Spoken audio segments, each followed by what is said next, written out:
పుతిన్కు ఘోరంగా హ్యాండ్ ఇచ్చిన Turkey president.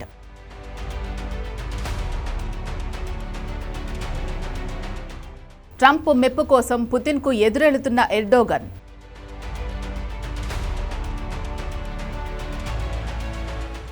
Turkey పనిగట్టుకుని రష్యా రాడార్లోకి ఎంటర్ అవుతోందా?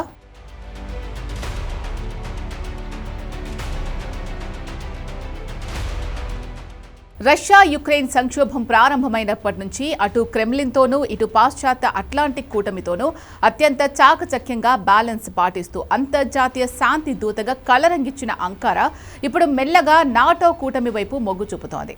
అది కూడా రష్యా ప్రయోజనాలకు గండి కొడుతూ అమెరికాతో రక్షణ బంధానికి పునాది వేసే దీర్ఘకాలిక వ్యూహంలో భాగంగా అడుగులేస్తోంది. రష్యాకు భౌగోళికంగా అత్యంత వ్యూహాత్మకమైన సున్నితమైన బాల్టిక్ రీజియన్లో NATO Baltic air policing mission కోసం టర్కీ తన 5 F-16 ఫైటర్ జెట్లను భారీ సైనిక సిబ్బందిని ఎస్టోనియా సరిహద్దుల్లో మోహరించడానికి సిద్ధమవుతోంది.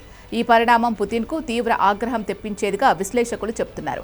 రష్యా సరిహద్దుల కళ్లెదుటే నాటో తన రక్షణ వలయాన్ని నిఘా వ్యవస్థను బలోపేతం చేస్తుంటే అందులో ఒక నాటో సభ్య దేశంగా టర్కీ ఇంత చురుగ్గా పాల్గొనడం, పోర్చుగల్ దళాల స్థానాన్ని భర్తీ చేస్తూ బాధ్యతలు స్వీకరించడం మాస్కో సైనిక వర్గాల్లో తీవ్ర ప్రకంపనలు సృష్టిస్తోంది.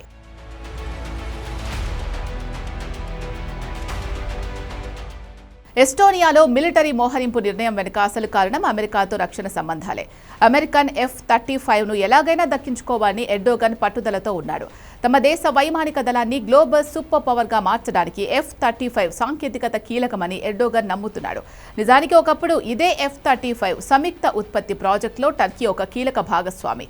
బిలియన్ల డాలర్ల పెట్టుబడి పెట్టింది కూడా. కానీ అమెరికా, నాటో హెచ్చరికలను తీవ్రంగా బేఖాతరు చేస్తూ రష్యా నుంచి మోస్ట్ అడ్వాన్స్డ్ S-400 గగనతల రక్షణ క్షిపణి వ్యవస్థను కొనుగోలు చేయడంతో అమెరికా తీవ్ర ఆగ్రహం వ్యక్తం చేసింది.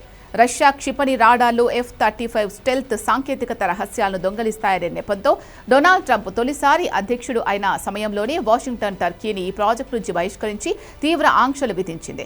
ఈ పరిణామం రష్యా టర్కీ బంధాన్ని బలపరిచినా అమెరికాతో సంబంధాలను పాతాళానికి నెట్టింది. వాషింగ్టన్ ఆఫర్ చేసిన సరికొత్త డీల్కు తల ఊపినట్టు అంతర్జాతీయ రక్షణ నివేదికలు చెబుతున్నాయి. F-35 జెట్లు మళ్లీ టర్కీకి దక్కాలంటే రష్యా నుంచి కొనుగోలు చేసిన S-400 క్షిపణి వ్యవస్థల వినియోగాన్ని పూర్తిగా నిలిపివేయాలని లేదా వాటిని అమెరికా పర్యవేక్షణలోని మూడో దేశానికి లేదంటే ఇన్సెర్లిక్ ఎయిర్ బేస్కు తరలించాలి అన్న వాషింగ్టన్ కఠినమైన షరతుకు ఎర్డోగన్ సూత్రప్రాయంగా అంగీకరించినట్లు నివేదికలు వస్తున్నాయి.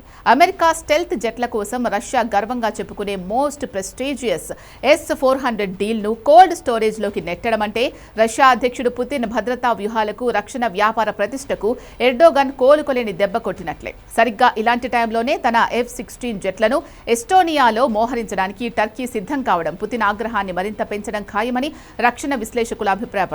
కానీ పుతిన్ ఆగ్రహానికి కారణమవుతున్నాడని తెలిసి కూడా టర్కీ ఎందుకు ఈ నిర్ణయం తీసుకుంది?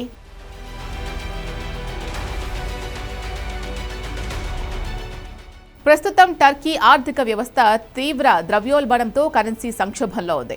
ఇలాంటి పరిస్థితుల్లో పాశ్చాత్య దేశాల పెట్టుబడులు, యూరోపియన్ యూనియన్ మద్దతు, అమెరికా రక్షణ రంగానికి సంబంధించిన సాంకేతిక సహకారం ఎర్డోగన్కు రాజకీయ ఉనికిని కాపాడుకోవడానికి అత్యంత అవసరంగా మారాయి. రష్యాతో ఉన్న చౌక ముడి చమురు, గ్యాస్ బంధాల కంటే తమ సొంత సైనిక ఆధునీకరణ, దేశ దీర్ఘకాలిక భద్రతే ముఖ్యమని అంకారా ఇప్పుడు గట్టిగా నమ్ముతోంది. టర్కీ రష్యాకు వ్యతిరేకంగా వ్యవహరించడం ఇదే తొలిసారి కాదు. గతంలో సిరియా సరిహద్దుల్లో రష్యా ఫైటర్ జెట్ను టర్కీ సైన్యం కూల్చేసింది. సిరియా, లిబియా అంతర్యుద్ధాల్లో రష్యా సేనలకు వ్యతిరేకంగా వ్యూహాలు రచించిన హిస్టరీ కూడా ఎర్డోగన్కు ఉంది.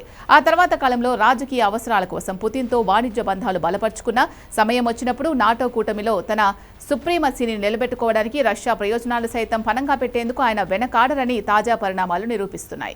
ఎర్డోగన్ నిర్ణయాలు మాస్కో, అంకారా మధ్య దౌత్య తుఫాను రాజేసే అవకాశం ఉంది. ఎందుకంటే రష్యా ఆయుధమైన S-400ను టర్కీ పక్కన పెడితే భవిష్యత్తులో మాస్కో నుండి ఎలాంటి కీలకమైన రక్షణ సాంకేతికత కానీ, సుఖోయ్ యుద్ధ విమానాల ఆఫర్లు కానీ టర్కీకి అందే సీన్ ఉండదు. పైగా యుక్రెయిన్ ధాన్యపు రవాణా సాగుతున్న నల్ల సముద్రంలో టర్కీ కనుక రష్యా నౌకలపై ఆంక్షలు మరింత కఠినతరం చేస్తే అది ఉభయ దేశాల మధ్య సైనిక ఘర్షణకు దారితీసినా ఆశ్చర్యం లేదు. మొత్తంగా చూస్తే నాటో ఈస్టర్న్ ఫ్లాంక్ రక్షణ కోసం ఎస్టోనియాకు F-16 ఫైటర్లను పంపడం, అమెరికా F-35 కోసం రష్యా S-400 గగనతల రక్షణ వ్యవస్థలు వదులుకోవాలి అనే టర్కీ నిర్ణయం రష్యాపై అమెరికా సాధించిన దౌత్యపరమైన వ్యూహాత్మక విజయంగా అంతర్జాతీయ విశ్లేషకులు అభివర్ణిస్తున్నారు. మరి ఈ వ్యవహారం రాబోయే రోజుల్లో బాల్టిక్ తీరం నుంచి నల్ల సముద్రం వరకు ఎలాంటి రాజకీయ సెగలు పుట్టిస్తుందో, పుతిన్ దీనికి ఎలాంటి ప్రతిస్పందన ఇస్తారో వేచి చూడాలి.